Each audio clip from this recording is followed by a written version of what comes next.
Hello, and welcome to the Inside EVs podcast for April the 30th, 2021. This is episode number 56. Our top stories today: Tesla Q1, profit with record sales and deliveries, Ford Mustang Mach-E GT performance launches, and the Volkswagen ID.4 GTX debuts. I'm Dominic Yoni, Inside EVs forum moderator and Inside EVs editor. Joining us today is Tom Logney, Inside EVs editor and host of the YouTube channel State of Charge with Tom Logney. We also have Martin Lee from the EV News Daily podcast, available on all your usual podcast platforms. And of course, Kyle Connor joins us from Outer Spec Studios with Appa. And he also puts together more than remarkable videos for the Inside EVs YouTube channel. Please subscribe and tap that bell icon for notifications. Okay, so welcome, gentlemen of the panel and ladies and gentlemen and puppies of the audience. Let's kick it off by talking about what's been charging up in our driveways this week. And Kyle, I don't believe you've had anything this week, but Tom, you've literally done some charging that we wanted to talk about.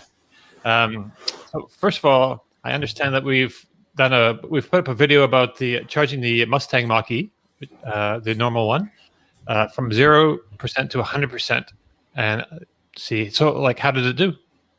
So I kind of duplicated. Kyle did this a few weeks back, and I just wanted to see because Ford has been massaging software, sending updates, and I was curious to see if there was anything included in that would change the charging curve, and it really didn't. We lined up. Mark Kane does a great job here at Inside EVs of producing these really cool graphs with our charging curves, and he was able to overlay my charging session on top of what Kyle did, and it's in the post. And the only difference really is Kyle was able to, when he initially plugged in, he was able to get a little more than 150 kilowatts for that first 2-minute surge that we've talked a lot about, that the fact that Ford only gives you full power for about 2 minutes when you initially plug in, and then it immediately starts to ramp down. It's time based rather than when you hit a certain percentage it starts to lower. There's the graph up there that Mark put together for us. Kyle's in black, I'm in red. So you notice in the very beginning, Kyle got up over 150 kilowatts for those 2 minutes. I didn't reach the 150 kilowatts. I was at about 145 was my max.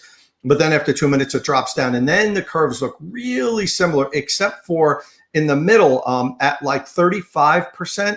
I maintained the 100 kilowatt charge rate for about 10% further till about 45% before it dropped down to the I think it's like 86 or 87%, which it holds all the way up to 80% charged.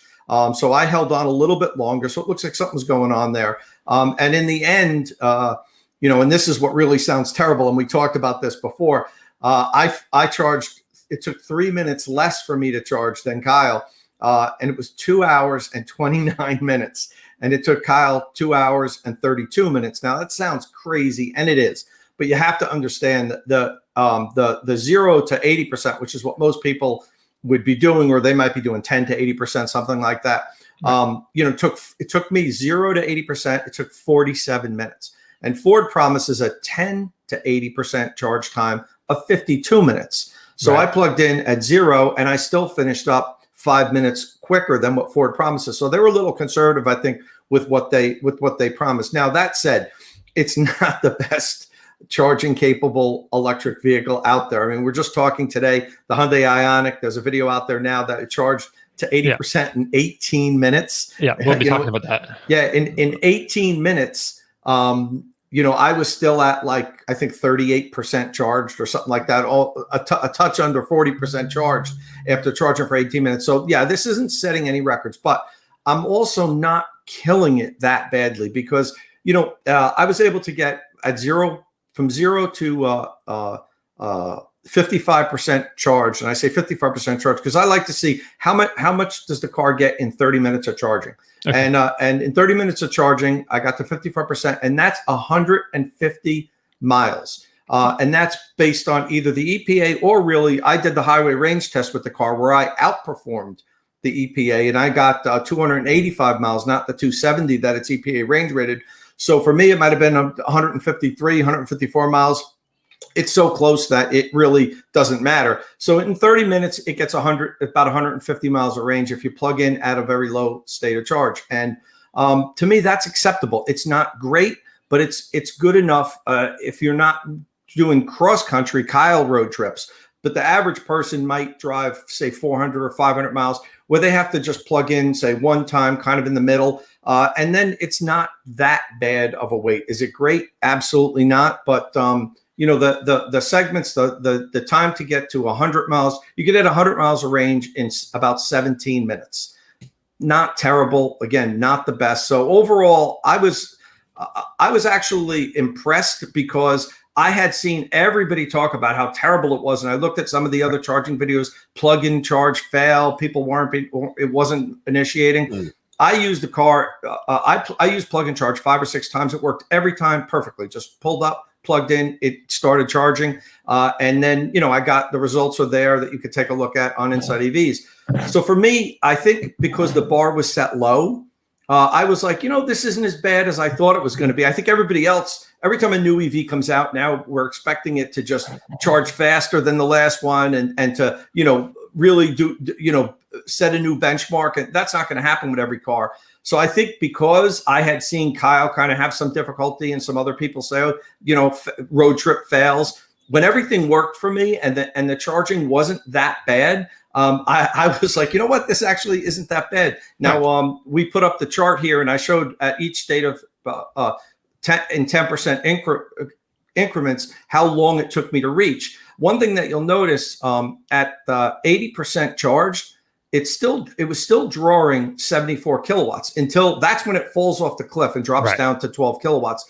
My Model 3 at 80% charged is only taking 50 kilowatts, 51 kilowatts. So, at the 80% charge rate, the Mach-E is actually drawing more power than the Model 3 is. Now, but you have to remember, I got to 80% a lot faster with the Model 3 than I did with the Mach-E. But that's just a little nugget there to get to get. Now, Kyle I don't know if Kyle wants to chime in because he had some, he had some trouble charging early on, a lot of plug and charge failure, and he also, had a lot to say about how Ford throttles the charge rate and only gives you 2 minutes. But after seeing my results that kind of mirrored yours, Kyle, or do you have any change of opinion, or do you have anything else to add to that?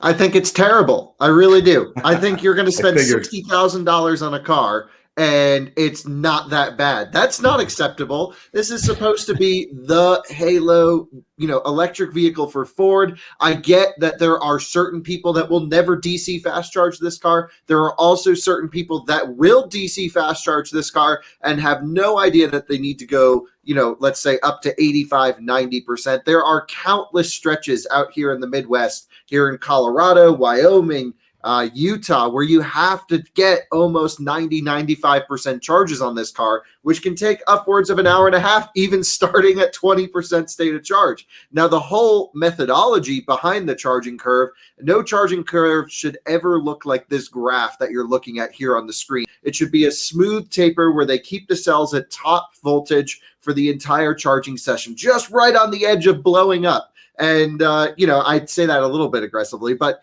no charging curve should have deep ledges like this. And, certainly they're trying to do this because I believe the Mach-E doesn't have sufficient cooling to support a full DC fast charging session. We overheated the car quite quickly, driving it just up in the mountain roads, not even on a racetrack. So I think the reason they do this is to prevent overheating. But what they should do, like every other automaker does with DC fast charging, or at least many of them who are smart, they just ramp down the curve incrementally based on the sensor data. So if you have a hot spot in the battery pack or your charge port itself is getting too hot, you can dynamically ramp down the session with a real-time logic. And that is the best way to do DC fast charging. This makes no sense to me. It's totally inaccurate. Also, regarding your 70-mile-per-hour range test, that's awesome. It did so well.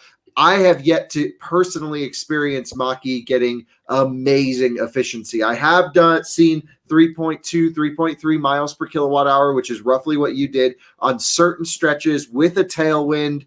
on flat ground doing 65, 70 miles an hour. So I totally see that as being accurate. But this car, as soon as the weather gets cold, as soon as you start upping the speeds to 80, 81, 82 miles an hour, we're talking 150 to maybe not that low. Let's say 180 mile range. Basically, during my month and a half or so of having the Mach-E here, that car on a full charge would never show more than 200 miles on the Guessometer.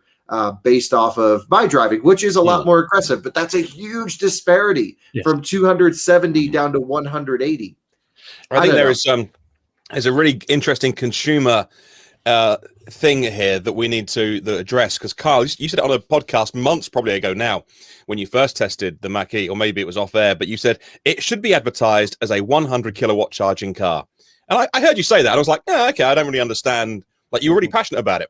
And now I look at that, is that most people don't do what you do, which is have the kahunas to turn up at a charger with 0%.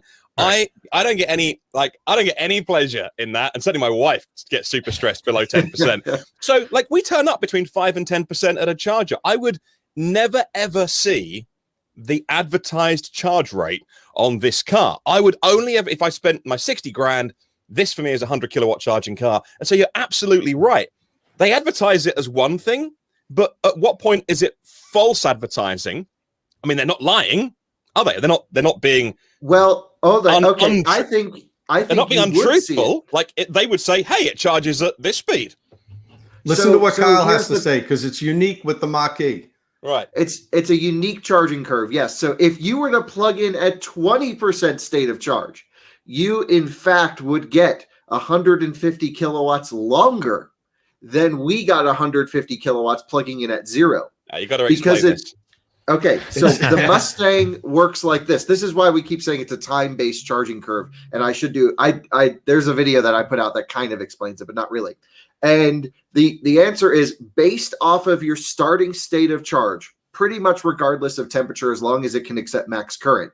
The Mustang has a timer that goes off. It says if you plug in dead, you'll get 150 kilowatts for 60 seconds or 120 seconds, whatever it is. But if you plug in at 20%, you might get 150, 160 kilowatts for 5 minutes or 4 minutes, much longer, because what they're anticipating is the higher the state of charge that the pack is, the higher the pack voltage, which means you need less current to reach the same peak number of 150 plus kilowatts. And that means in turn, you're going to be heating up your components less. So it's all based off of trying to avoid heating the system and then also showing the max charging rate. So you are correct in that this car should not be advertised, or I guess it could be advertised as a 150 kilowatt car, and Ford actually exceeds that.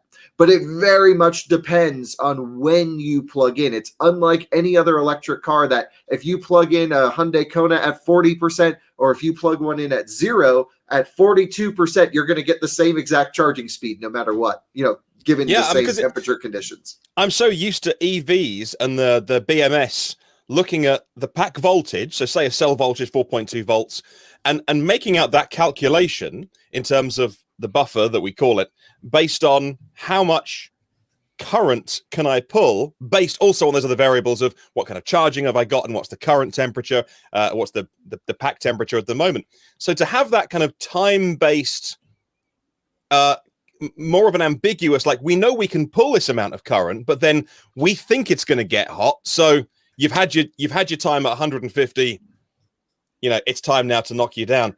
I didn't realize how unique that was to the Mustang. Yeah. So the question is, and I still haven't had a chance to run the test, and I don't think it'll actually be, is it quicker to plug in, unplug, and then replug in, and then unplug, and then replug in? So every time it tapers, start it over.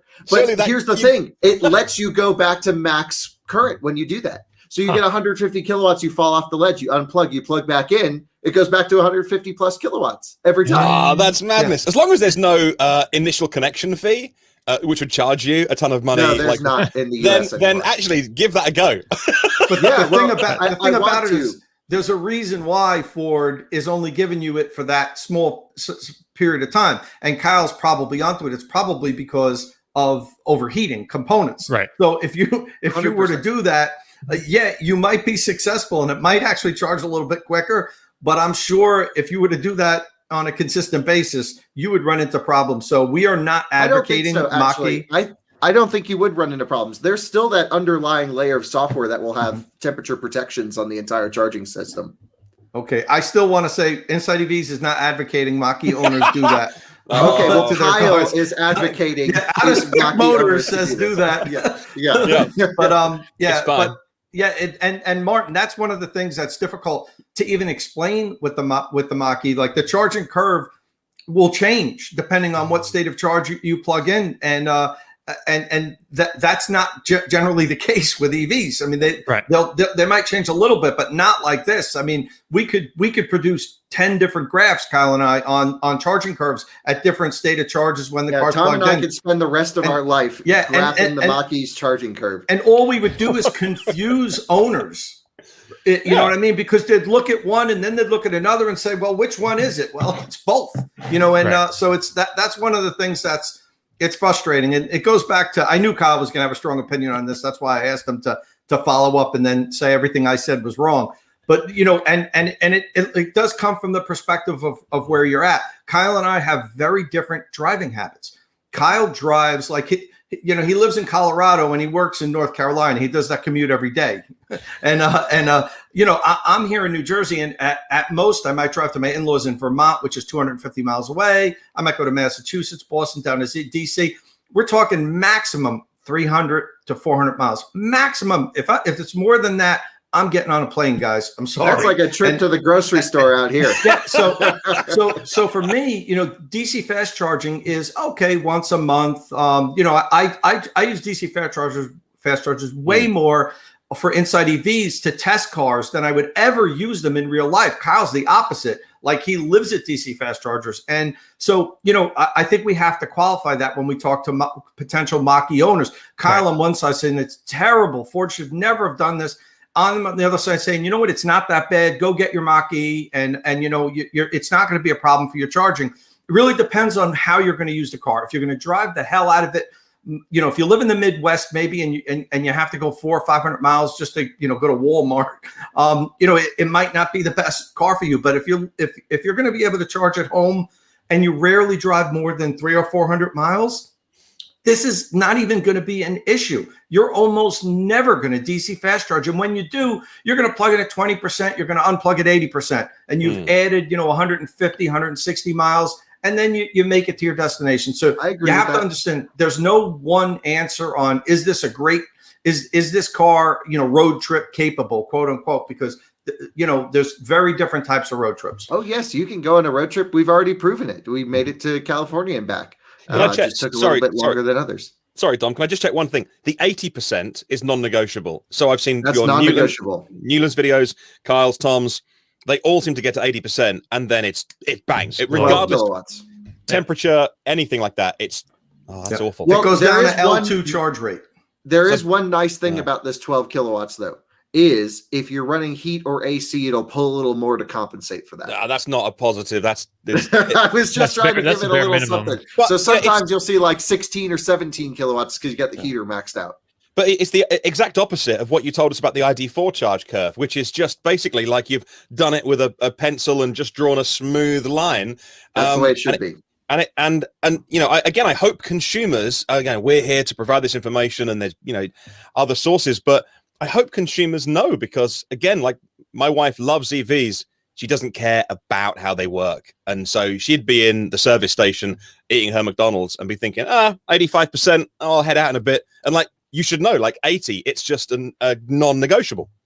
Right. Someone just asked, e-tron has one of the best charging curves. Why can't more modern EVs have this? You're absolutely right. E-tron charges like a monster, and there is a big but here, it has a massive top buffer. So 100% is really closer to like 86, 87% of that pack. With that said, the Mach-E is not dissimilar. Mach-E's 99 kilowatt hours installed and 88 kilowatt hours usable. So that's why I get so frustrated with the Mustang, because If they were letting me use the entire pack, I could kind of understand, okay, maybe not at 80%, but 90% you throttle down. I'd be a little bit better, smooth out that curve. They can do all this with software. I'm sure they will. Someone asked, does Ford know how we feel? Absolutely. We have both bothered them about this many times. But I think the thing is, the Mustang's got this big curve, big buffer.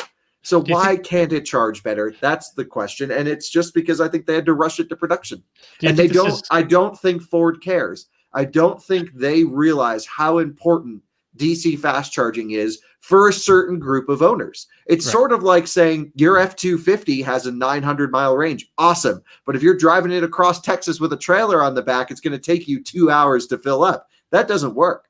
So, it needs to be better in order to be a checked marked car for me across all the numbers. Everything else about the car is pretty neat. Drives okay.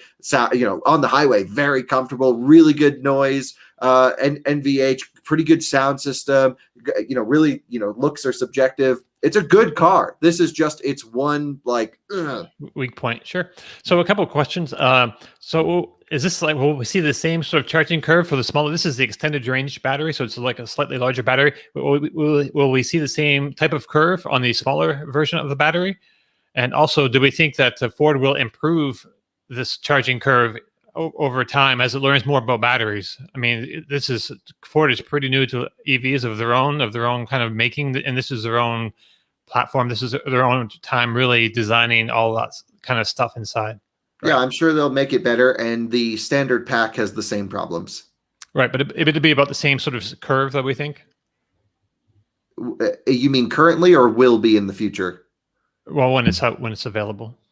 Oh, I think it is. There's a standard range in the media fleet out here. Okay. So when you charge that, I don't know if we've done any fast charging sessions of that vehicle yet. Not a full log, no. So do we expect to see like the same peak power rating and then drop off? No, it doesn't do 150 kilowatts. I forget the exact number, but it is less.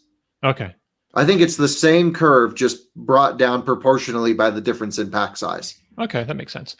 Okay. So, really quick, Dom, I wanted to address a question that Martin just put up that Jason Leiter posed. I think it's a good question. So with that buffer in the Mach-E, why stall it at 80%? Crazy. It's not that crazy, Jason. The reason why manufacturers give large buffers, and the buffer is the difference between the total pack capacity and the usable pack capacity. In the case of the Mach-E, it has a 98.8 kilowatt hour battery pack, but you're only allowed to access 88 kilowatt hours. So they basically hold 10 kilowatt hours as a buffer. And that's to protect the battery and to help make it last longer. Right. If you use your entire battery pack or a large percentage of it, you'll have the battery tends to degrade faster. It's one of the reasons why Tesla allows you to use a very large percentage of their pack, maybe 95% of it or something like that. But then they say, but don't charge this thing to 100%. Only charge it to 80% or 90% for daily charging. If you're going on a really long road trip, you could charge it to 100% once in a while, but we don't recommend you do that all the time. Ford and some of the other manufacturers like Audi say, we can't trust the customer to throttle back the charging, and we don't want them to ruin their battery. Maybe it's a 3-year lease, and then we're going to get the battery back, and they've charged it to 100% all these times, and it will have degraded. So we're not even going to let you access it. And in doing that, then it's possible for them to have this, like Audi did, this really high charging rate up to a higher state of charge because it's not the real full 100% battery capacity. I hope that explains. I think he knew about the buffer. I think he was asking, with that buffer, why would it taper at 80%? And that's right. We don't know. Well, it shouldn't. It shouldn't. That's the answer. Look, it's just like kill 30,000 miles off that pack life and let me charge that thing. That's how I feel about it. Right. I think they want to protect the warranty. I mean, they don't want to have a lot of warranty claims, so they want 100%.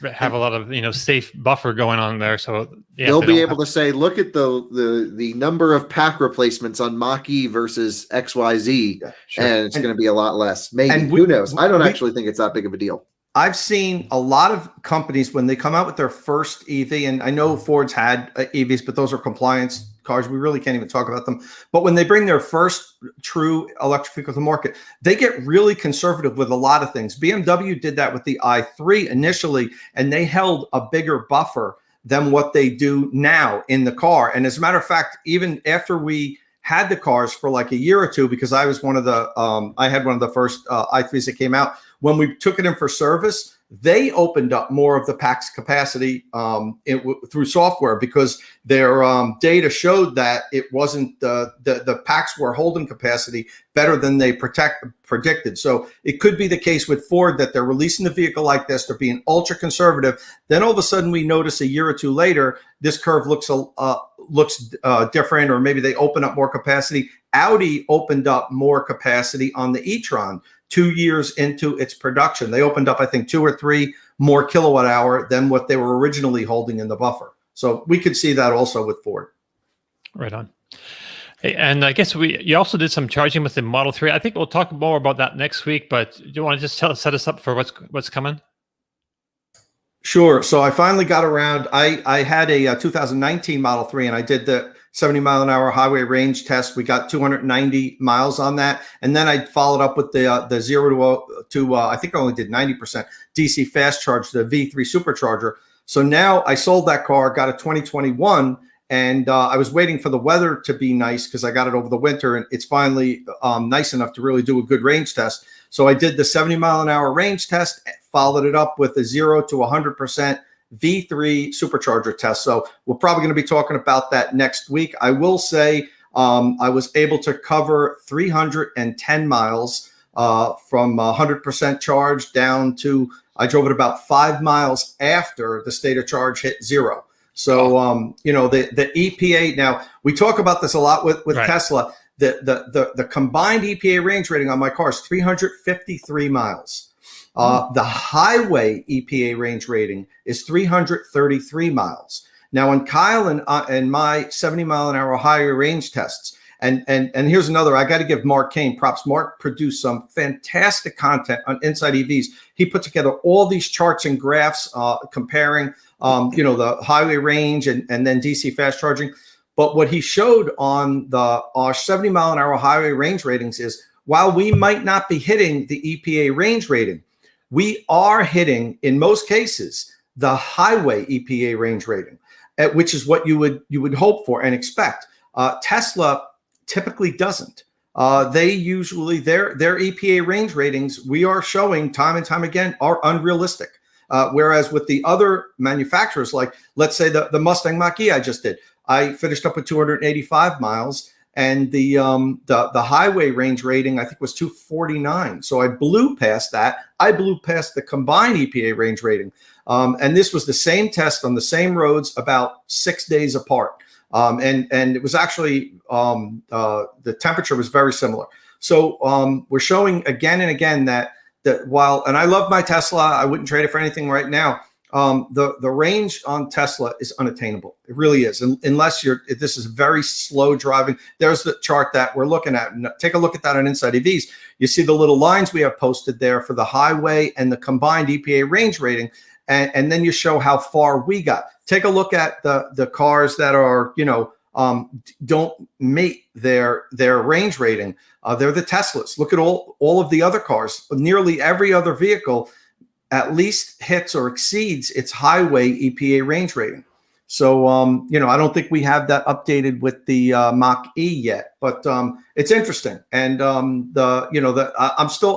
fine with 310 miles at a constant 70 miles an hour. It's still the range king. It beat the Taycan that Kyle did, the rear wheel drive Taycan with the Performance Plus battery pack. That was at 293 miles. That was the furthest we've ever driven a car in our 70 mile an hour range test. Granted, we haven't done the Model S yet. Right. As soon as the refresh comes out, either Kyle or I, or I'm sure one of us is going to get one and do it. And then hopefully when the Lucid Air comes out, those two are really going to be battling for the king of the range. But for now, the 2021 Model 3 dual motor rear wheel drive is going to be our Inside EV's range king for our highway mile tests. Hey, Tom and Martin, that brings up a good question. What is going on with Model S refresh? We have seen now the spy shots, 2 months ago, at least. And what's going on here? We haven't seen them. I just thought about this. End of May, 1st of June. Well, so next year or this year? This year. I will say, because Tesla fans hate me already, I will say that 3 months ago, we heard from Elon Musk on an earnings call saying we're almost ready Delivery start in a couple of weeks. Right. And we heard on this earnings call, we're almost ready. Delivery start in a few weeks. So a few days. But then it changed again after in 3 months' time. In 3 months' time, we may well be hearing it's almost ready. Delivery start in a couple. Hey, they're not the first car company to have delays. They won't be the last. I'm just poking them. It's like it's not unusual, but it's weird that they were so certain on the January earnings call. Like, hey, it's coming out so soon. And then I know a lot of you guys are friends with kind of various the other YouTubers, and they've all had the guys that have bought them. They've all had theirs put back by it's like some of them say July now. So. Right. And then the Plaid Plus is it end of next year now? Or middle of 22. Middle of next year. And I know that the UK and Europe had all theirs put back as well by like 6 months. Right. Yeah, I'm not sure what's up with that. I was thinking maybe it was the chip shortage because other manufacturers are being hit hard. I think like Ford maybe had half of their production in Q1 as they expected because of the chip shortage, that's a huge thing. And there's still all kinds of problems now. I tried to rent a car the other day, and rental companies can't buy new cars from automakers. So you have to book a rental car like weeks in advance, and then you pay like, pick up at the airport kind of prices. Like I paid a lot of money. They have kind of big existing deals in place for a constant supply. So when they're being affected, because they're good customers. So we're gonna touch on the deliveries I think in a bit, but. Ready to talk about some news for the week? Yeah. All right. So the Ford Mustang Mach-E is a pretty decent electric car, and but you know what's even better?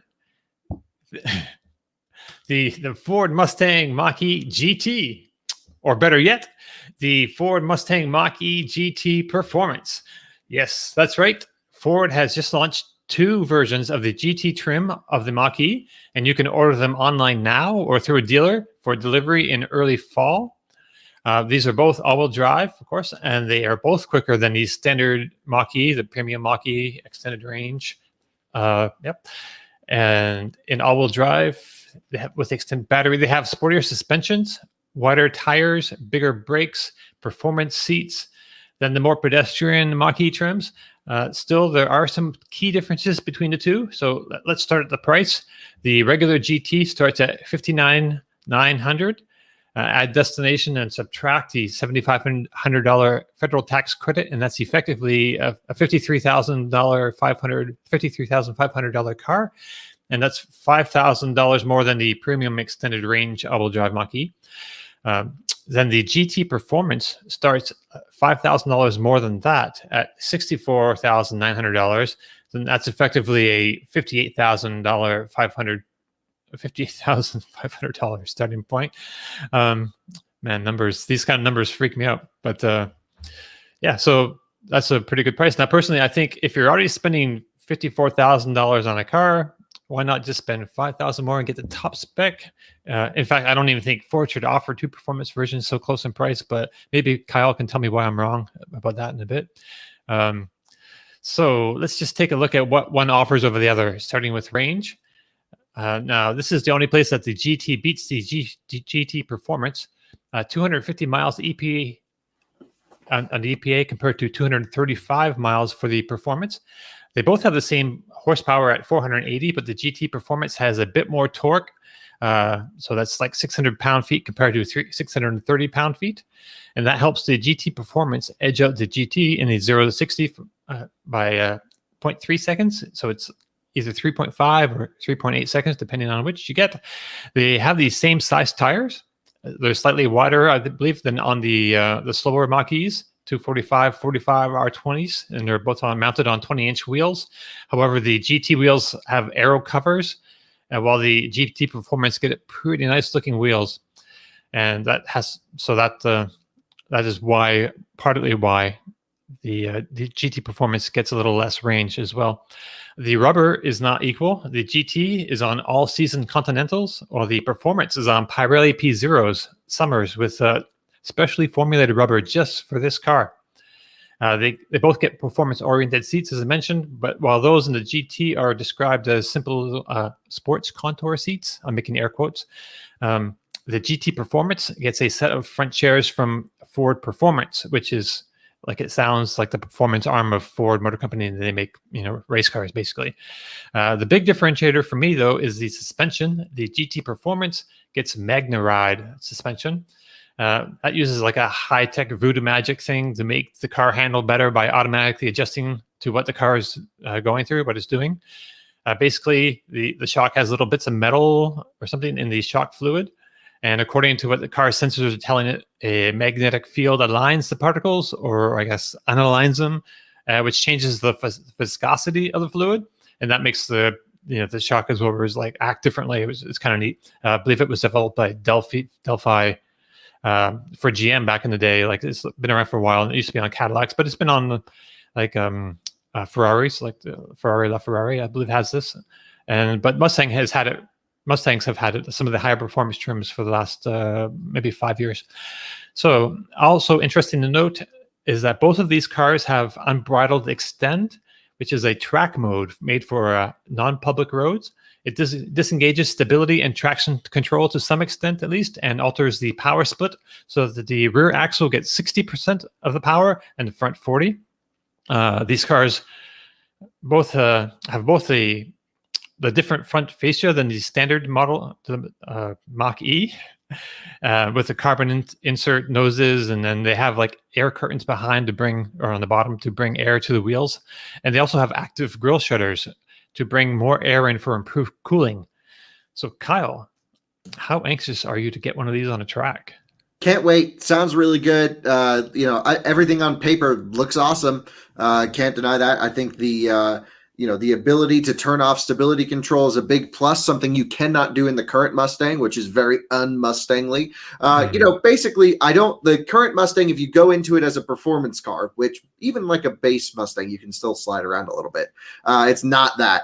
But this will prove to be that, I think. Mustangs are always supposed to be a little rowdy, a little bit of a crowd killer. They're known for being unwieldy and crashing through crowds of people, leaving cars and coffee. And I think you do need a little bit of that spirit here in the Mach-E. You want something that, is going to require a little bit of skill to drive on the limit and is going to be pretty fun. And have some character when you really start sliding around. The premium all-wheel drive, I guess I've only really ever spent time with the all-wheel drive Mach-E big battery. This has a larger rear motor than the front, which means when you power out of a corner, it is naturally oversteering. And you do get little angles, maybe 2 or 3 degrees. You can kind of straighten out the wheel. But as soon as you get a big angle, it shuts everything down, even with traction control off.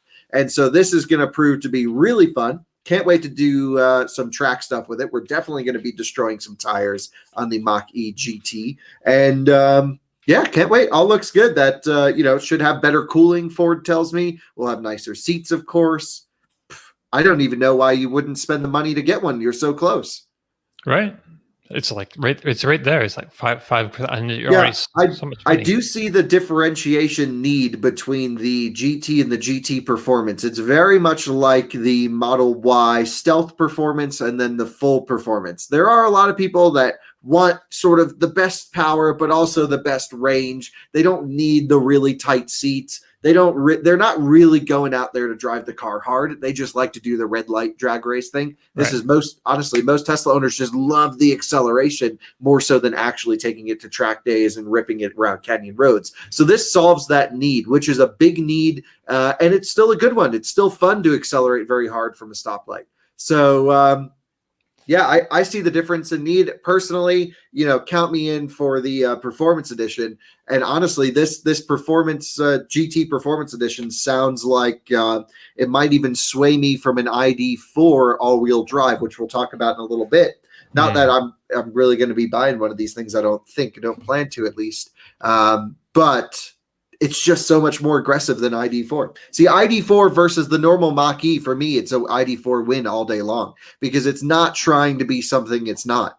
If the Mustang truly handles well, and it's trying to handle well, then it accomplishes its design task perfectly, and that's what attracts me to the car. Tom, what do you think of this car? I love it. I think that one of the questions I wanted to ask Kyle talked about shredding the tires. What do you think about the tires, the 245s? They look a little small to me. It doesn't give the car the stance that would like it to. It's obviously a compromise with range. They're trying not to have it take such a beating on the range. But if you're going all out and saying this isn't just the GT, this is the GT performance, then the performance should really be what you nearly solely focus on.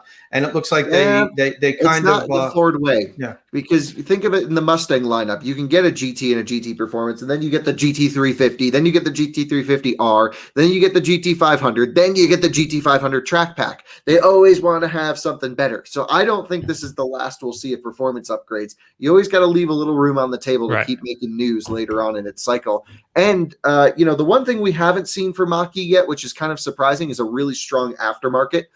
Mustang for combustion, the regular sports cars, those are one of the largest modified vehicles in the country. Almost every owner does something.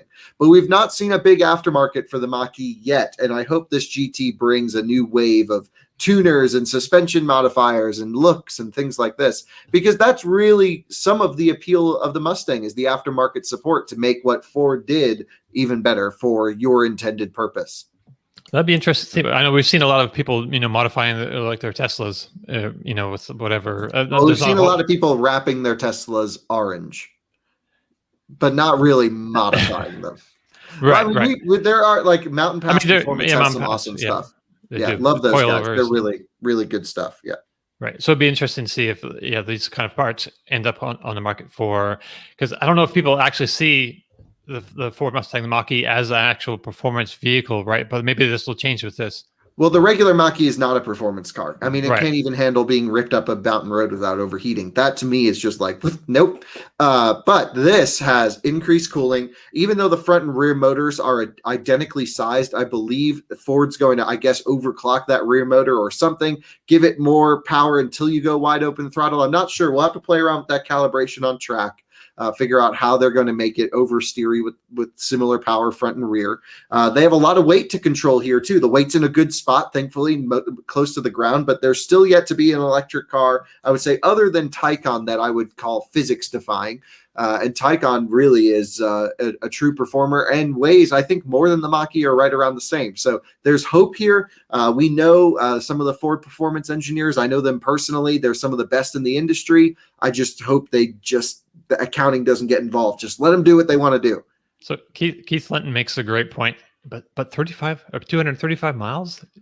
I mean, well, I can't even get that out of a normal one driving the way I do. So, I'll get 150 out of this one, whatever, as long as I can have a really fun time. Range doesn't matter to me personally. It's all about how quickly can I recharge the thing after depleting the battery. So you're saying hopefully this will have a better charging curve. So you're saying you're here for a good time, not necessarily a long time. That's right. Yeah, sitting on the highway at 55 miles an hour does not appeal to me. But go take it to a track day and charge it up real quick and take it back out.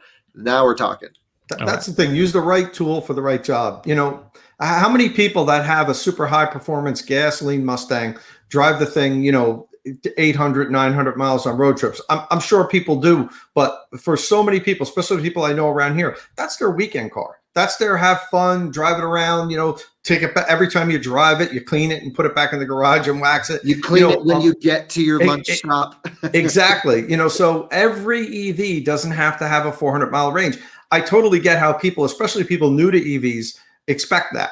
Like they expect everyone to set a new record on being the fastest charging EV. But, 235 miles, to me, that's more than fine. I lived with 100-mile EVs for like 7 or 8 years. And I didn't really have to change my lifestyle that much. On occasion, I had to take the other car or make arrangements. But, the people that complain nowadays about 200 to 250-mile EVs because they don't have 300 miles, I chuckle a little bit because, I lived with cars with such a limited range for so long.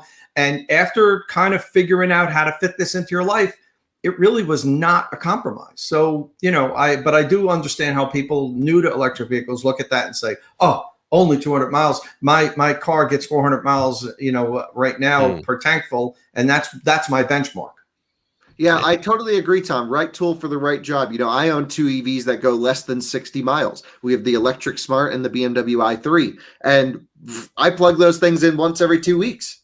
we just take them around Starbucks and back, lunch and back, throw the dogs, take them to the park and back. But we don't use those for road trips. They're not designed for it. They just stay here in town. And then we take the Model 3 on longer trips, and soon to be a different vehicle, which will be kind of neat. But I'm taking I'm taking my Spark EV on a road trip a little, hopefully. How are you going to charge it?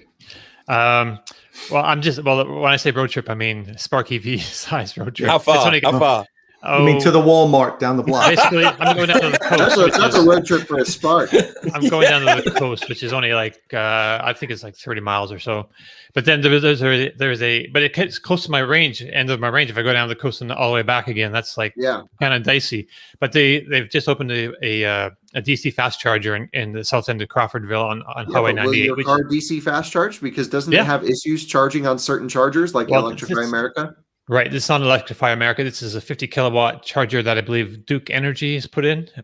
Sure. It's one of those big boxy ones, right? It's the one that you had the same folks that you had the issue with on your last road trip through here. In the Big Bend, Florida.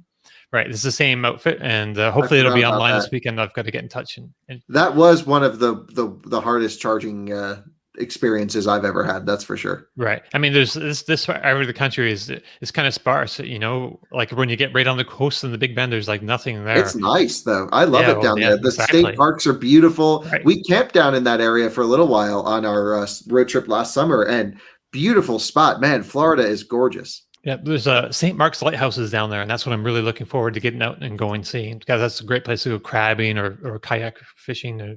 Well, film a road trip. We'll put it on Out of Spec. Alligator feeding, there's there's usually some alligators hanging out right close to the Gulf, and there's like little marsh areas. So it's very likely we'll see some. Anyways, but let's move on. So for years, Tesla has never turned a profit, save for a couple quarters. But then in the past couple of years, things have really turned around. It's just released its Q1 financials on Monday, and now for the 7th time in a row, they've recorded a profit on $10.389 billion in revenue. That's a lot of money. A 74% increase year over year. It declared a profit of $438 million, which is seems small in comparison to like $10 billion. But it's still a profit, and of course, being Tesla, there was lots of interesting things involved in those results. It made $518 million in regulatory credits, which is better than any of the preceding 4 quarters. It also made some money selling Bitcoin, which is kind of novel for an automaker / solar / energy storage company. It had bought like $1.5 billion of the cryptocurrency in February, and at some point it sold 272 million's worth of it at some point, and then that was after the value of its original purchase had increased. So I think 101 million of that appears to have been a profit. So according to Master of Coin, Zach Kirkhorn, air quotes and eye roll, Elon and I were looking for a place to store cash that wasn't being immediately used, trying to get some level of return on this, but also preserve liquidity. So I believe they were saying that they didn't really do it to make money. They wanted to just see, if it was a way of, preserving liquidity, which it is what it is. So that's kind of neat. For me, though, the automaking is really more important and interesting. And so it's nice to see that they made an automotive gross margins were up year over year at 26.5%, and they've been in the mid-ish 20s for the past year. So that's really great. And of course, we told you a few weeks ago that sales and deliveries also set records this quarter, despite building like no Model S or Model X vehicles. I think they delivered like 2,000 of those, but they didn't build any. So, Martin, what do you think of the big takeaways from this earnings report? Right. Well, look, the takeaways are they're making a lot of really good cars. They'll sell every one they can make, and they're making money out of it. Now, I follow both sides on Twitter, partly because I'm a glutton for punishment. So I follow I sold my kidneys to buy Tesla shares. Elon Musk is the world's greatest human and has never done anything wrong in his life. And I also follow the people who want to see it fail, because they're just bonkers. Why would you want to see a company fail? Just leave it alone and go and have a nice life. But anyway, and who think that it's all a mirage. There's no cars, and that there's no full self-driving, and that this is, it's all a big scheme. So somewhere in the middle of that, I like to make my own mind up about things, and it's really fascinating to watch that debate happen every quarter. But look, I think the truth is, in my opinion, they will make every car that they can sell. They're making money out of cars, and the fact that you can't ignore is they are only profitable because they sell regulatory credits, but they cut their cloth accordingly. So right. their CEO remuneration and his stock options are based on how they think the company is going to unfold. Their other spending, their capital expenditure, what they choose to spend on R&D, is based on, we think we've got this revenue stream coming in here, so we'll spend it on that. If they didn't have it, they would still be profitable. They just wouldn't spend in other areas. Right. So, yes, you cannot escape the fact that other car makers are paying them to build out gigafactories around the world, to buy Elon a new private jet, and it's their direct competition who are paying them to do this, which is brilliant. What a great business to be in. Right. There's nothing to stop any other car company 10 years ago saying, we're going to make EVs, and then they wouldn't have to pay Tesla lots of money. Some of that is winding down. Fiat Chrysler have merged, and so with their European business now, they won't need as many credits. China is a big chip in this time as well. So there's lots of reasons why those credits are going to go down. Lots of reasons why they'll stick around as well.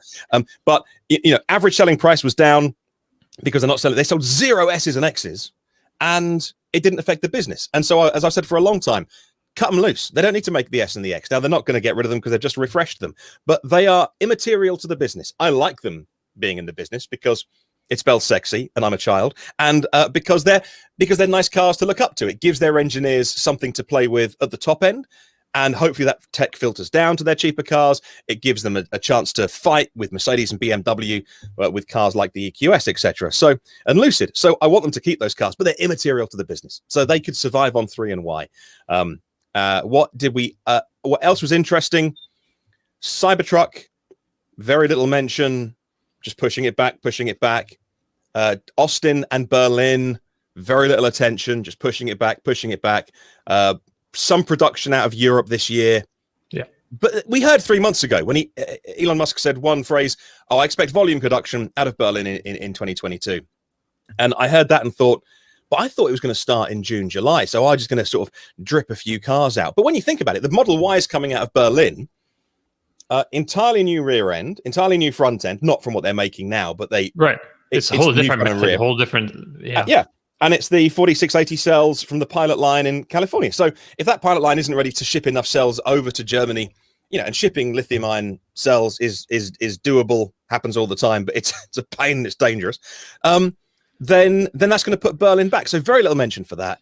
And then the usual showmanship bonkersness from Elon Musk, talking about how there was a time when they bought every USB cable in California, which I see the nerds lapped all that kind of stuff up.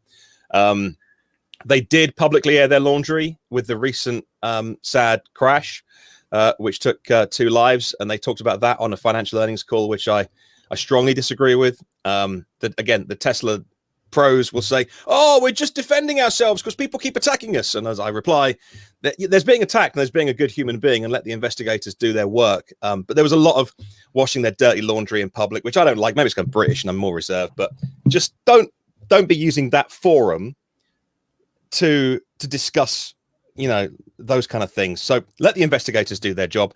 I didn't like that, but apart from that, a really, really good positive set of results. And hey, can we just talk about too how good the cars that they are making are? Tom has a brand new 2021 Model 3, couple little things fixed it. In terms of the technology and the vertical integration is becoming more apparent just how well sorted Tesla has this stuff figured out. It doesn't matter what car I'm driving. If I'm driving a non-Tesla EV on a road trip, I know it's going to get great views because I'm going to get stuck somewhere doing something with a charger that's not going to work. But look, we just put up another road trip today with a Model 3, and it's like we went from Texas to Colorado, which to normal people is like, wow, that's a pretty big trip. And to us, it's just like, oh yeah, just plug, and we're home.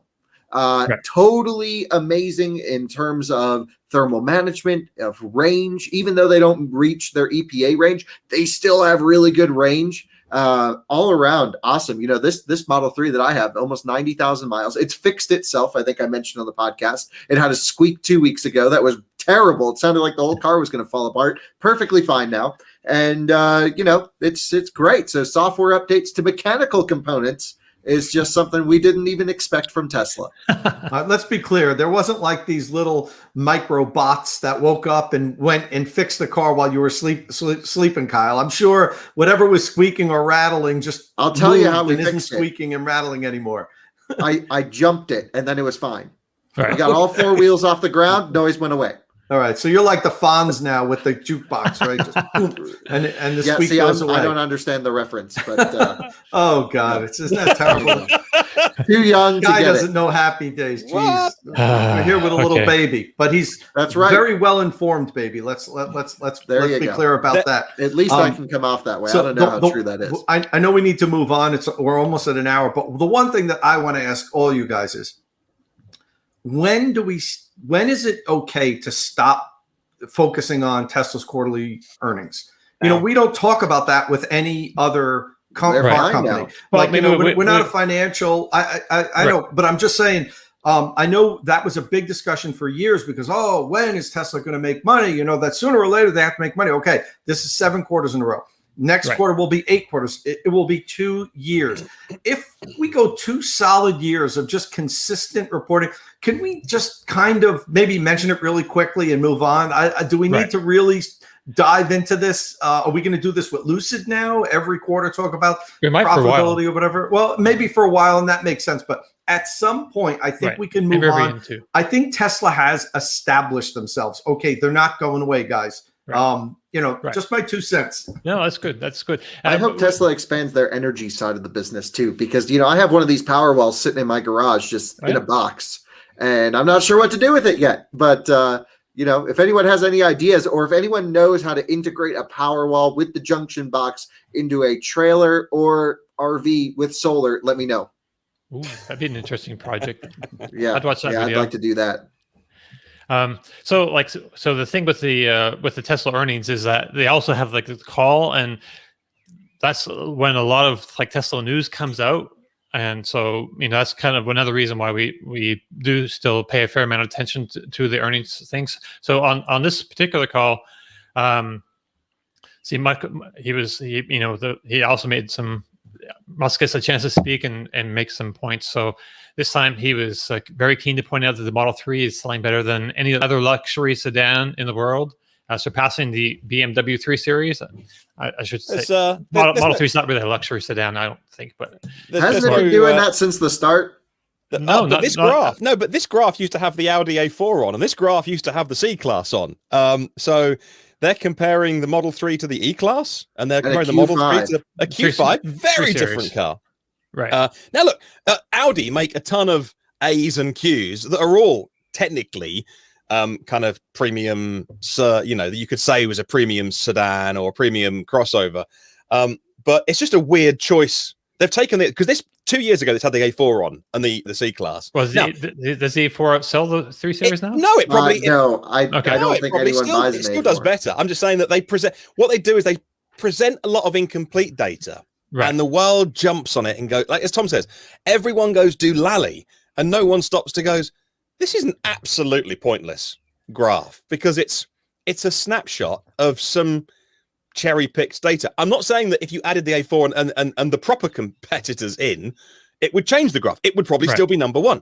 But totally agree. There's loads of examples of when they do this, and no one ever questions it because there's so much to digest, and no one goes, "Stop! Hang on a minute. That's a terrible graph." Well, how about the autopilot safety charts? Look, I haven't read one of those recently. It's all highway miles. It's all highway miles. When's the last time you saw a highway accident? It's like, cars drive everywhere, but we're only going to look at when people use autopilot, which is 99% of the time on the highway. Well, I was in Atlanta this week, so I saw a few, but... Yeah. Well, Atlanta's just that's bumper car city right there. You just drive through pushing everyone out of the way. Man. The one point I'll make about this graph, and I agree with what Martin's saying, is that I think is valid, is in my opinion, and maybe it's not everybody's opinion for sure. The Model 3 really was going against BMW 3 Series because that was like the pinnacle of the premium sport sedan. Like, that was, if you wanted some luxury, but you also wanted a great driving experience, the 3 Series was like the vehicle for such a long time. And the fact that it's beating that now, that's significant to me. And the other vehicles they're significant also, but much less significant. For me, it was, can the Model 3 dethrone the BMW 3 Series? And it appears, at least for a time now, like it has. Now, that might not last, but look at that red line. It keeps going up, Well, it's not going to last because, according to Elon, the Model Y will be the best-selling car of any kind in the world next year. But then on Twitter, he clarified a little bit later by saying best-selling by revenue in 2022. That's next year, but possibly by unit volume in 2023, which is a pretty bold prediction.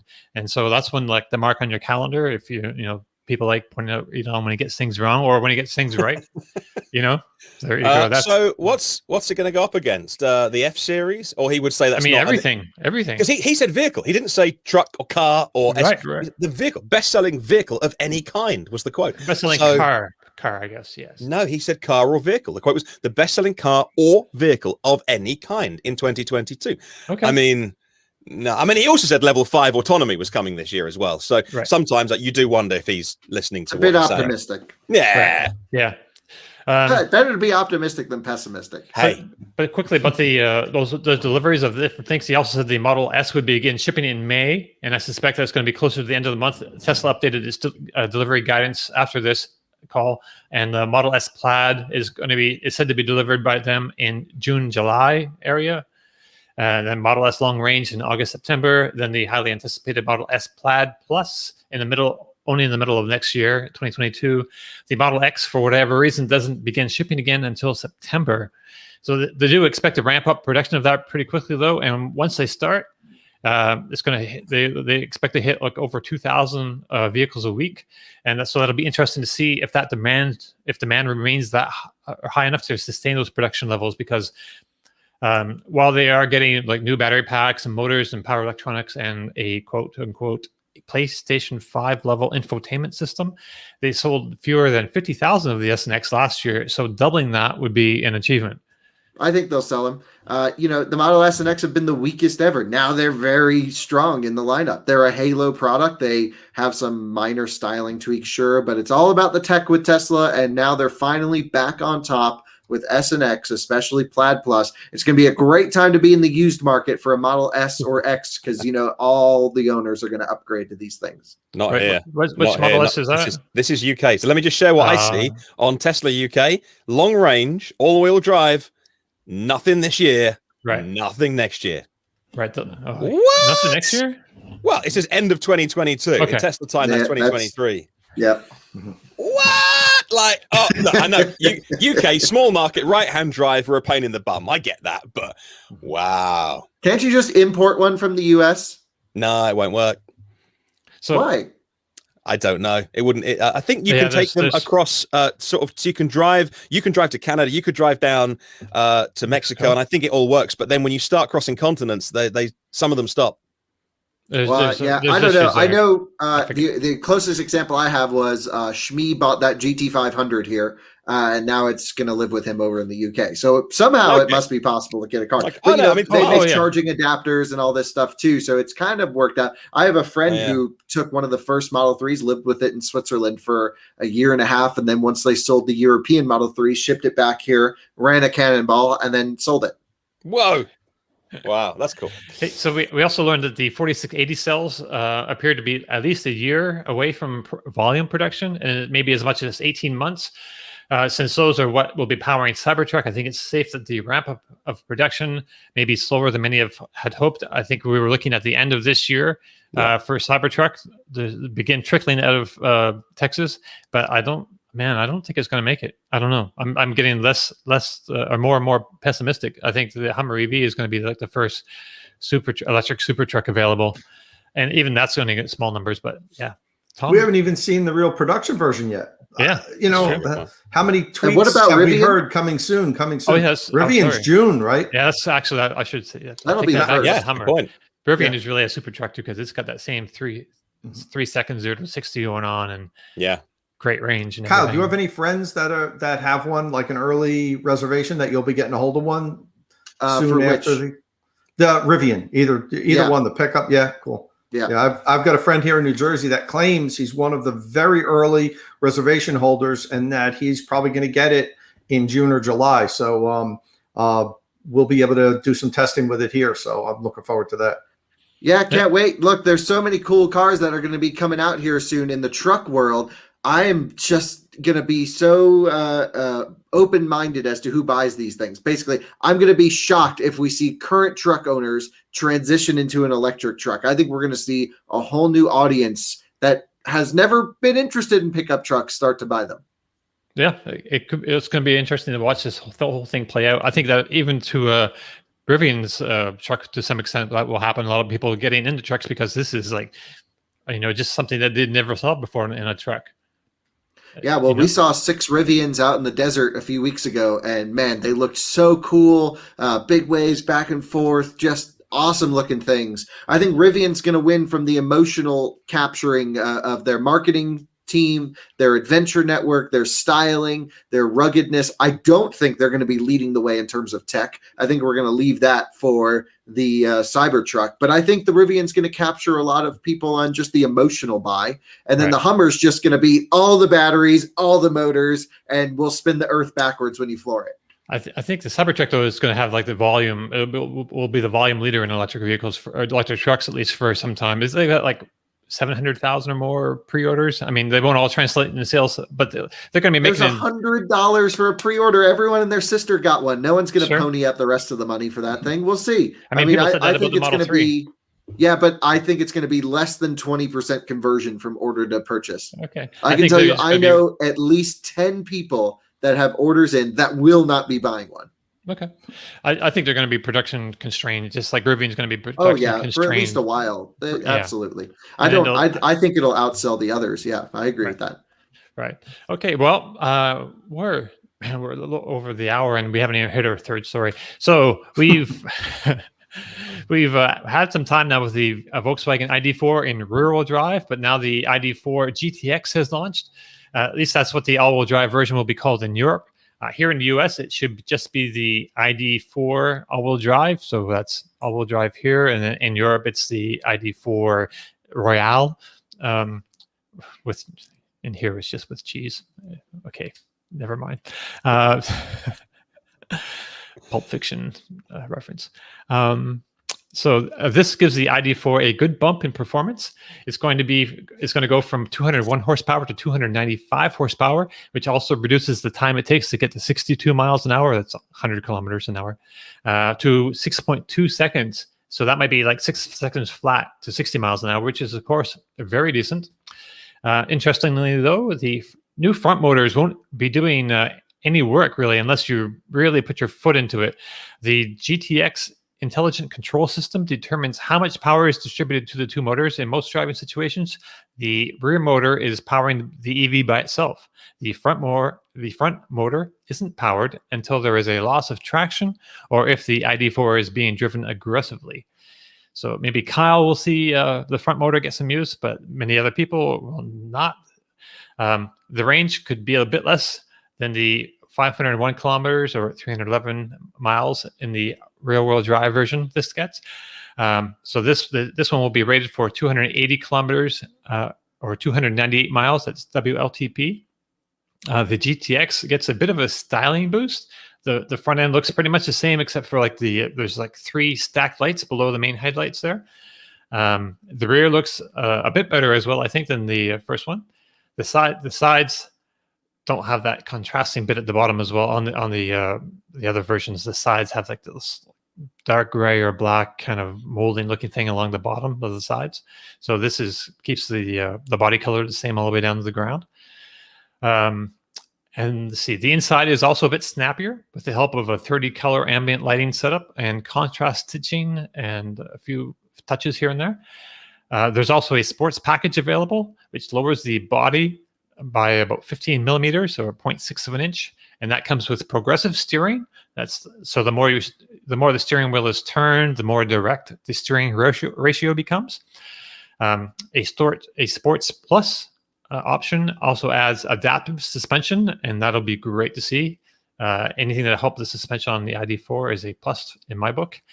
The all-wheel drive option in the US cost $3,680 more. I'm having a hard time with numbers today. And customer deliveries are expected in October, December. So, Kyle, excited about this? Yeah, we won't get the adaptive dampers here in the US. So that's not coming here. Yep. So we get everything the GTX gets except dynamic chassis control. I don't even know about the styling upgrades. I don't know about the red color. Really, it's just ID.4 all-wheel drive, but it was originally presented to us with 301 horsepower, and now they're saying 295. It could be the difference between PS and HP. But true, right? who really knows? Roughly the same. It doesn't really matter.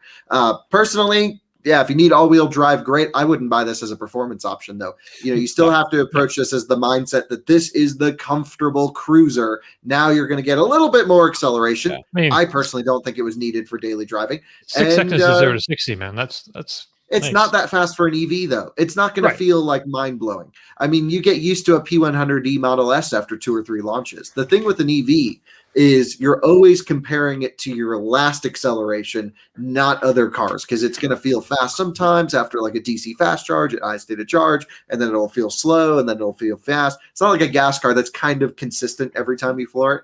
So 6 seconds is fine. I don't think it needs to be anymore, and I'm honestly happy they're not branding it as the GTX here, which is the GTI of the electric world, obviously. Right. And it's not a performance car, and I'm glad they're not trying to make it seem that way. Now, if they bring an ID.3R to the US, now we're talking about a little spicy hot hatch. There were some rumors of that happening actually too, and it was suggested they would take the motors that are in the ID.4 and stick them in the ID.3 and make it hotter. I hope no one from Volkswagen is watching, but if you beg them enough, they will consider it. Yeah. Brilliant. To bring it to the US. Who do they call at Volkswagen? Yeah. No, we're not going to get into that. You're just going to comment. You're going to create a petition that says, please bring the future ID.3R, potentially, if that ever turns into a thing, to the US. And maybe they will consider bringing it here. Like, if you seriously put out the money for an ID.3R, call your dealer and let them know, hey, I guess maybe that will. Now, create a petition online. That's what you do. You got to get eyes in it, but don't call me. I don't have time to put one together. So, the thing about the GTI Golf GTI was genuinely loads of fun for not a lot of money. Back in the day, hot hatch performance and just so many smiles. Then they were like GTD because we can make diesels fast, and you're thinking. Okay, and some of them were quite rapid in the right environment. And then they're like, well, we've got electric cars. Let's say a GTX, but let's not make a properly rapid ID.3, which is a Golf. Don't call it a Golf.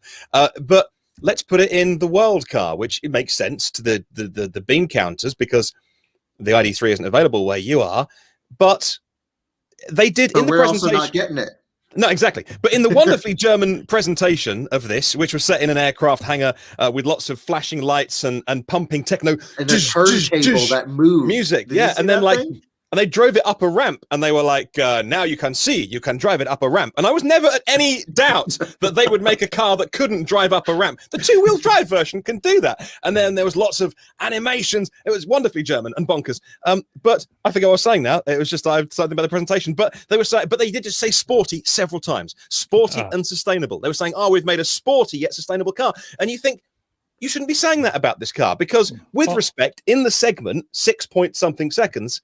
Is not sporty in either the electric segment or just generally of how fast is the GTI Golf to 60? Yeah, right around there, right 5s, something like that. But it's not a fast car. It's sprightly. It's fine, but it's GTI is no longer the performance benchmark. Even the Golf R is down on power compared to its competitors. That's no longer the benchmark in the industry. You're looking at Mercedes A45 AMGs that make 400 horsepower from a 2-liter. Just very high specific power output for an engine size. Volkswagen's nowhere near that. another Okay. 100 kilograms for the motor on the front axle. It's going to be a 2,200 kilogram car, probably. I don't know. They didn't mention weights or torque, weirdly. For us, anyway. And it's not a sprightly GTX car. This is just you can prove it's a marketing exercise because we call it one thing and you'll call it all-wheel drive, and it should be called the ID.4 all-wheel drive. I hate being negative about EVs. I love all EVs. I hate it when I'm Well, you're only negative because they're trying to make it sporty in your market. In our market, it'll just be the all-wheel drive, and everyone will be happy. And it'll be that's how it should be. It's a real-wheel drive car that has a bit like part-time four-wheel drive that is like, oh, we'll use the front motor sometimes when you like some grip. So really, it's a rear-wheel drive car. I think 75 kilowatt front motor. The rest, whatever equals up to 220, comes from the rear. Yeah, the front motor doesn't even regen, does it? So there's no regen off the front motor at all. Oh, I didn't even know that. The rear engine is the rear engine. The rear motor is still doing a lot. At least most of the regenning. I think the front motor is doing some, but not very much. It's not a sporty car if they put drum brakes on the rear, which they have done. So we should. I'm sorry. Okay. So but it does get bigger discs up front. I think half an inch bigger on all-wheel drive. But Dominic, I'm sorry to keep the conversation going, but we do have to bring up one specific item, which is I don't think was on our agenda. It is the ID.4 Baja rally car that's been modified and upfitted. Okay. They're currently racing it in Mexico right now. Tanner Faust, Emmy Hall, few other drivers put this thing together. I already talked to Volkswagen. As long as they don't ruin the car, I think I'll have a chance to go drive it, which will be really neat, and we'll do some stuff. But it's an ID.4 rear-wheel drive, totally stock with a lift kit and a roll cage and traction control off. And I'm gonna try and get with it in Mexico. I think it'd be really neat. I'm just gonna say, we got to go right now. And what was that race that was in? I forget the exact one, but it's one of the 1,000 Baja something. Okay. Yeah. And NORA is just the racing organization. They finished it though, right? Yeah, not sure. I haven't been following. I saw a comment on a story somewhere. I do some of the comment moderation at Inside EV, so I remember seeing a comment that they had actually finished something. Yeah, the Mexican 1000 it says here. Okay. But nice thing is it didn't break down like the Lordstown after 40 miles. They went in and said, "Oh, we didn't realize how much range we were going to use." It's like, have you driven your car outside of your city before? You saw the first time they did drive it outside of the factory, it burned up, the Lordstown. I got in contact with them actually because just from another charging side of project, FreeWire was helping them with their charging stuff, and I do a lot of work on the back end with FreeWire. And they were like, "Look, if you want Kyle to help you out, just like let them know." So they called, and I'm like, "Yeah, you're going to use a lot of range." And they're like, "Okay, yeah, we got it." I'm like, "Okay, well, guess they didn't have it." Right. Let's look at another electric crossover real quick. Because we weren't talking about performance and crossovers, electric. The Hyundai Ioniq 5 should be getting a performance version, we've learned, and that will probably be called the Hyundai Ioniq 5N. N is the performance designation for Hyundai. Right now, the most powerful Ioniq 5 has 301 horsepower and 445 pound-feet of torque and gets to 62 miles an hour in 5.2 seconds, tops out at 115. So no doubt the N version of the Ioniq 5 will probably match the performance of the Kia EV6 GT. So the trim of that EV6 has 577 horsepower, 546 pound-feet of torque, and gets to 62 miles an hour in 3.5 seconds. So we could be looking at a 3.3 second to 60 Ioniq 5N, which would make it ever so slightly quicker than the Tesla Model Y performance or the Ford Mustang Mach-E GT performance. Sign me up. There's going to be some interesting drag races coming up pretty soon next year. Not even just drag races, track races. We're over the days of where EVs are only good at going in a straight line, which to me, a drag race is the most boring thing you could ever do with a car, but people click on it, so we make the videos. Sure. I'm going to come out and say they're really stupid. Sorry. And right. But now we're getting some like 3 to 5 lap track battles that we can start to have between these cars. And that is going to be really fun. Right. Because we'll see 50 days away, 50 days today away from pure ETCR. That's nice. Which, of course, Hyundai are in. So, not on the EGMP platform, but custom car. That's probably something that Rimac has helped them with. Yeah, it is, yeah. Right. So it's just sticking with the Ioniq for a second. We have a couple future owners from the UK actually on our Inside EVs forum, and they've been selected to get some of the first examples there. And they've been posting some pretty interesting stuff. So recently they had an information session with Hyundai UK. And so basically every question that you could possibly think of regarding the Ioniq 5 was like asked in this forum and answered. So they've posted all of that up on the forum. So if you go over to the Ioniq subforum of Inside EVs forum, you'll find a thread, and that'll it's a huge. I think it takes a couple different posts to put all the questions and answers, and it's really worth checking out. And while you're there, we've also put up a thread of all the initial first drive videos of the Ioniq 5. So I especially like the fully charged review. But the Johnny Smith of the Lake Break Show also did a good job with his. There's also an interesting POV video that's like a first-person point of view, where someone goes all over the car and looking at everything like close up and then flipping switches. And I thought it was a pretty neat way of seeing how many details are missed in a regular review. So definitely, if you have a chance, or if you're curious about the Ioniq 5, it's really we've got a lot of stuff going on over there. Well, yeah. So another bit about the Ioniq 5 this week is that Hyundai shared a video of it charging.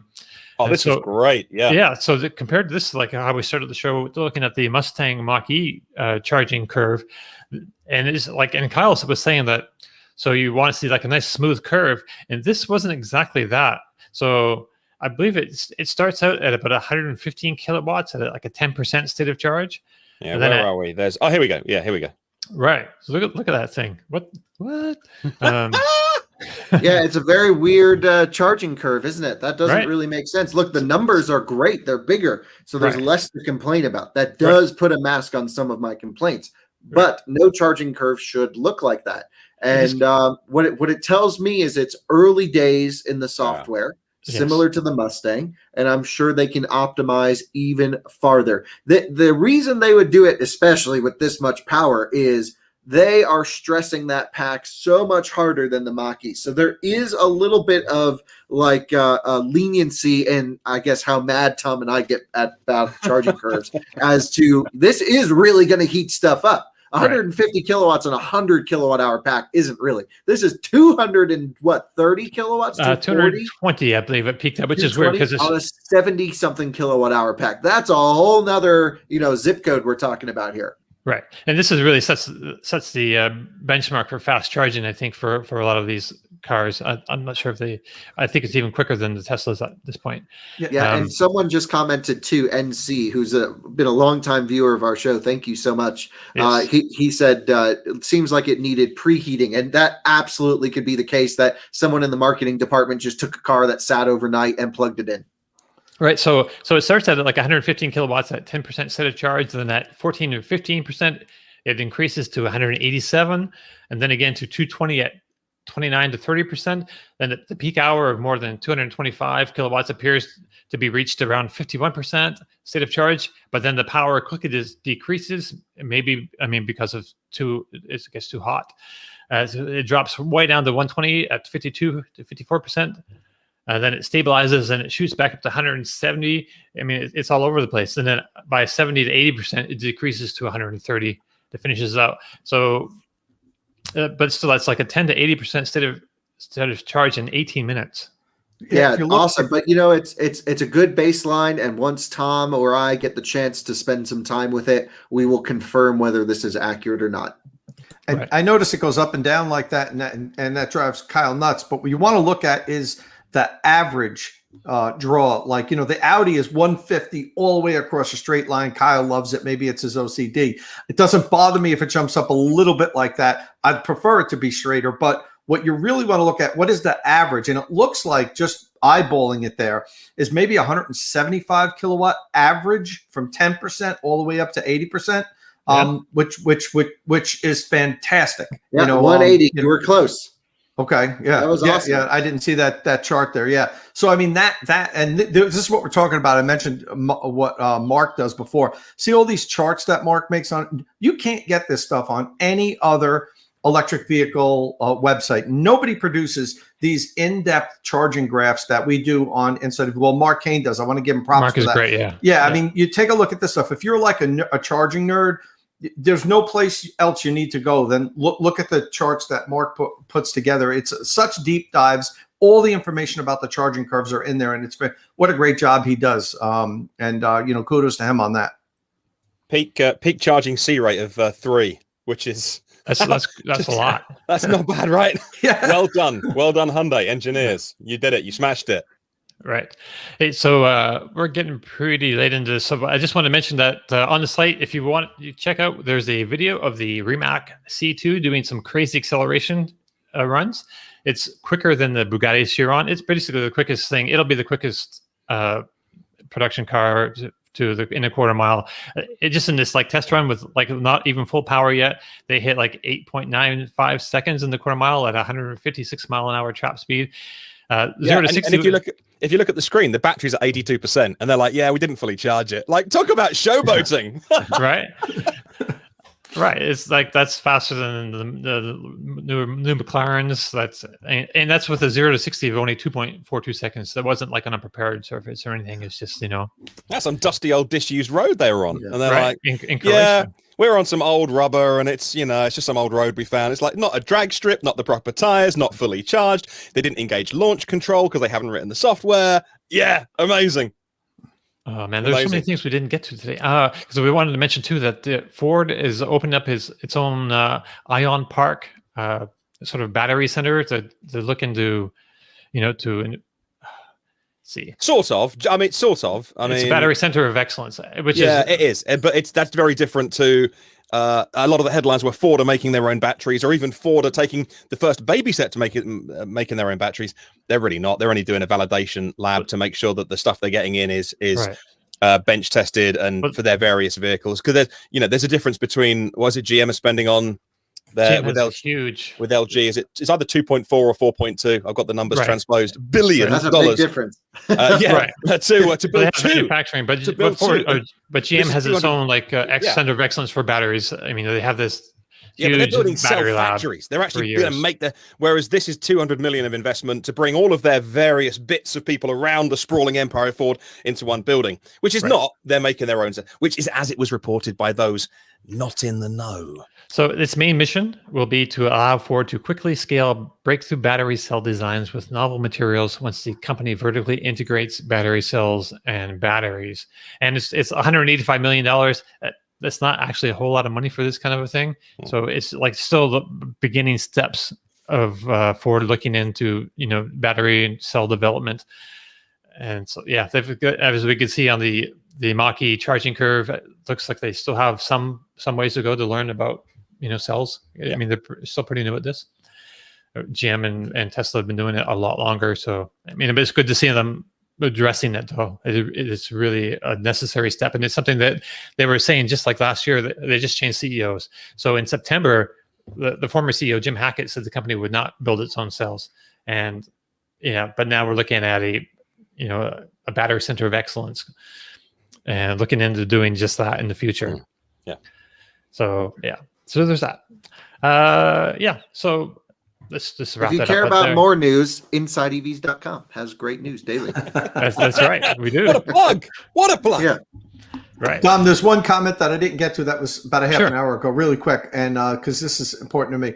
So EXP asked, Tom says low-range EVs are fine when you have an ICE car for longer trips. Can an EV with 235 miles of EPA make sense as the only car? That's back when we were talking about the Performance GT. And my answer to that is it absolutely can. But you have to understand what your driving needs are. For everybody, no, it doesn't work for everybody. But for many people, having a 235-mile EV as your only vehicle will work just fine.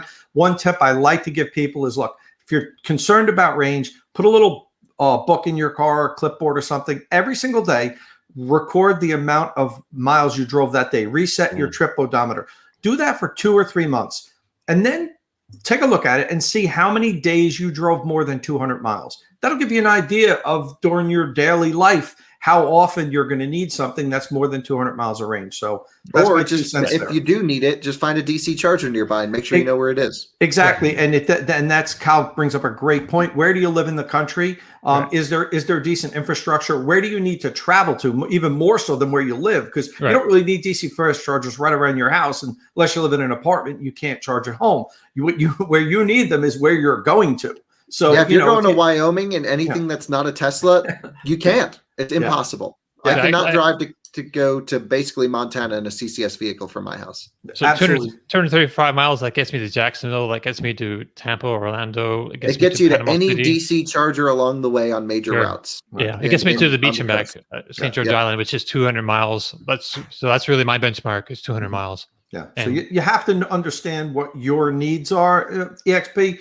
That's the only way we can answer it. So figure it out, keep a log of how often you drive, and you'll be able to tell yourself if you can live with 200-mile EV.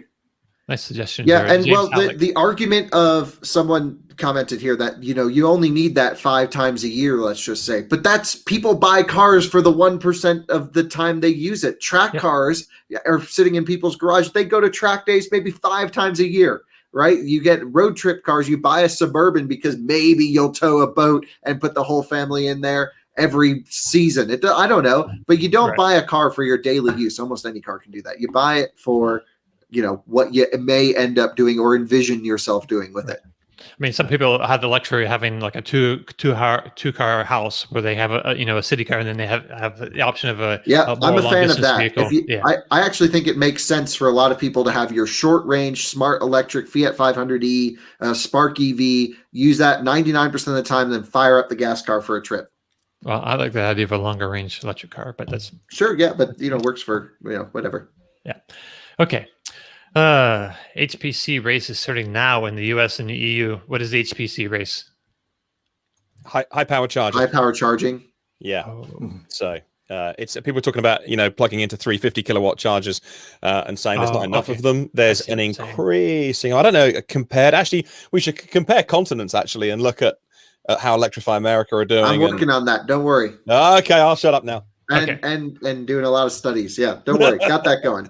Okay. Well, talking about how Electrify America is doing really quick, we put up the article yesterday in NCDVs that they just opened their 600th site in the U.S. And they have about 2,600 DC fast chargers. And by the end of the year, they're expecting to have 800 sites either open or under construction and permitted and so forth and so on, with 3,500 DC fast chargers. So the network is expanding. Is the reliability improving? Depends who you talk to. We know that that's been an issue in the beginning. It depends where you live. I tell you, Kyle drives the hell out of his cars everywhere he goes. So he probably has the best idea of how charging around the entire country is, because he drives around the entire country. Yeah, once the chargers get better, then the cars are the issue. And once the cars are fine, then the chargers are the issue. But up here in the Northeast, I tell you, very rarely do I ever have a problem. I mean, I used plug and charge 5 or 6 times with the Mach-E. Every time I plugged in, it worked perfectly. Units, right? Yeah, exactly. Yeah, Signet works great with plug and charge. But that's what I have here. So I can report on what I witness everywhere I drive, everywhere I go. I had problems with Electrify America early on. But now I seem to never have an issue anymore. But, I know that I don't represent the rest of the country. Kyle drives in every state, so he gets a better view of it. One of the 4 manufacturers of charging stations from EA. So I get to hit a whole bunch. And Signet's usually plug and charge, never had an issue with it. And they're not only Signets here, Kyle. I do use, I think, BTC Power. I don't have any near. Yeah. So, and I tell you, I just, I did have one issue with the Taycan when I was charging the Taycan a few months ago. The one station didn't deliver full power, so I had to redo but I mean, it was charging. It just wasn't giving the power that I wanted it to. So I had to unplug and use the station next to it, which delivered the right amount of power. So it wasn't like I failed. I just didn't get the full power because I was recording the charging session. Right. And actually, I believe Polestar 2 owners are having some issues with Electrify America right now. Hopefully, that's going to be Signets. With the Signets, actually, the ones that work so well with the XC40. work so well with the Mustang, like they're not working so well with the Polestar too. So there's still issues, but it is getting a lot better, and that's great to see. And that brings us to the end of our show. I'd like to thank you all for joining us. If you have any comments about any of the topics on today's show, you can comment on the Inside EVs podcast post, the YouTube comment section, or on the Inside EVs forum podcast thread. If you like the show, please give us a thumbs up. And if you're watching on YouTube, or if you're watching on YouTube, or a rating if you're listening on another platform. Don't forget to find and follow our panelists on Twitter. Tom Mologney is at Tomolog. Martin Lee is at EV News Daily. Kyle Connor is at Out of Spec. I'm at Dominic_Y. Please click subscribe and tap that bell icon for notifications. And we'll see you all again next week. Ciao.